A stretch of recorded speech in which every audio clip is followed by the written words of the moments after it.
Hello, সালাম আলাইকুম। কেমন আছো? তোমরা ভালো আছো? এই যে কেকের ভিডিও।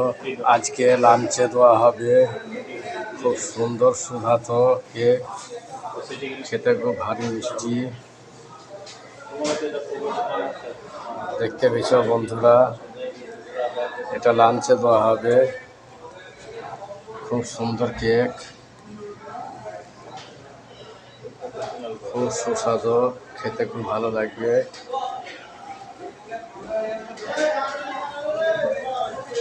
কত সুন্দর লাগছে দেখো কেকটা।